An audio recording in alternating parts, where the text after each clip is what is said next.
Hi, I'm Scav, and this is another one of my training videos. In this video, I'll be answering a few questions I got from the previous Markpoints video, as well as going into a demonstration of rapid-fire Maverick launching using Markpoints.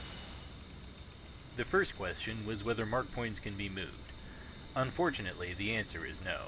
Even if I go to the CDU and try to type in a new set of coordinates, it'll just ignore me. The only exceptions to this rule are Markpoint Zulu, which I'll cover in a moment, and if I've already used all 25 available Markpoint designators. Here, I'm spamming my way through the available Markpoints. Once I get past Yankee, Markpoints Alpha, Bravo, and Charlie will be moved from their current location to the new location. Like so. Markpoint Zulu is a special case. Zulu is automatically placed at the target of my last weapon attack. Here, I'm doing a gun run against a group of trucks. Pull up! Pull up! After I break off the attack, I'll be able to use Markpoint Zulu to rapidly focus my targeting pod onto the truck's location. With the HUD as soy and already in Markpoint mode, I can select Zulu and use the China hat forward to move my targeting pod to my steer point.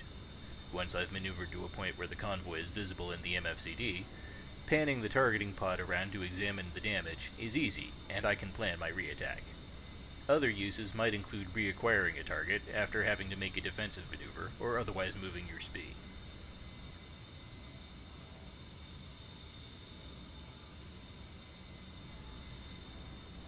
And now the multi-target Maverick attack. Setting up the Markpoints works the same way as it did in the previous video. With the targeting pod as soy, use TMS up to set it to the point mode and highlight the target. Press the nose wheel steering button to activate the laser, and TMS right to mark the target. DMS up and down and China hat forward can be used to set the zoom as needed.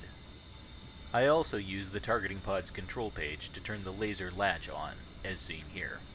LLMGRS changes the coordinates display. We'll talk about that some other time. The laser latch changes the laser activation from press and hold to toggle. This saves me from having to mess around with multiple buttons at once, and I don't have to worry about accidentally releasing the laser at the wrong moment. Note that the L in the targeting pod display will blink when the laser is active.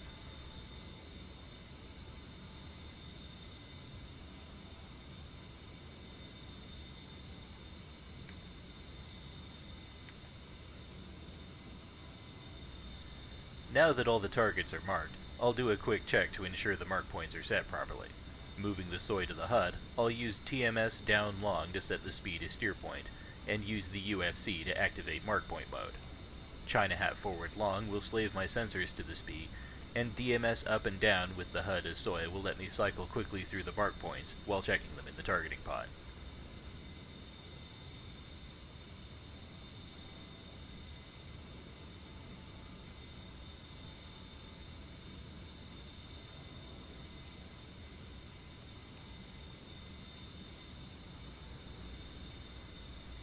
While I maneuver to begin the attack, here are some finer points of Maverick employment.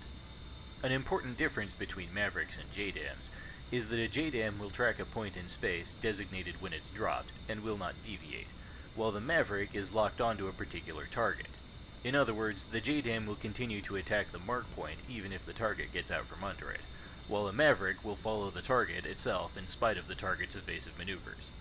As long as all the missiles are launched before the targets start to move, I should have no difficulty engaging all of them using Markpoints as references.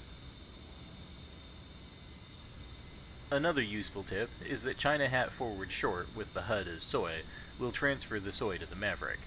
This makes it very quick to transfer the soy between the HUD for selecting Markpoints and the Maverick, which handles tracking and launching. For quick results, starting with the HUD as soy in the first Markpoint selected, I will press China hat forward to move the soy to the Maverick, China hat forward again to set the Maverick's field of view to narrow zoomed in, China hat forward long to slave the Maverick to the Markpoint, and finally TMS up to lock the Maverick onto the target. When the Maverick's cross indicator jitters tightly around the target, I'll launch it, and then tap Coolie hat up to reselect the HUD as soy.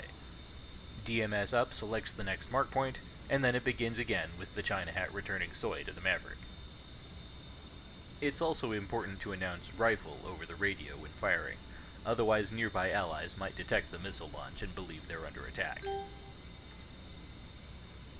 The Maverick Seeker has a range of a little over 8 nautical miles. When the first Maverick locks on, I'll start running the rapid fire procedure.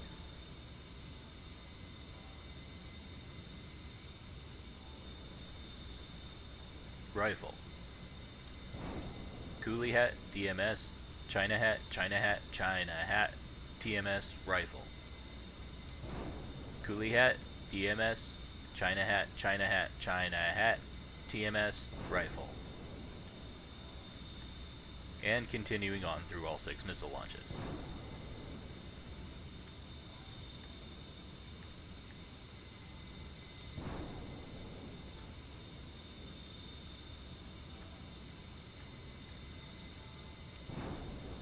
Even slowed down somewhat for demonstration purposes, the entire attack takes about 30 seconds.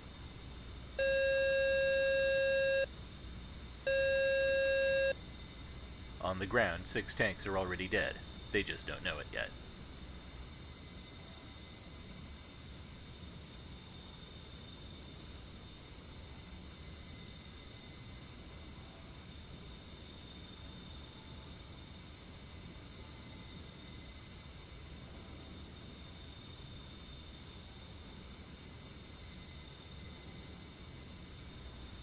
And that's the end of Markpoints Part 2. Good hunting.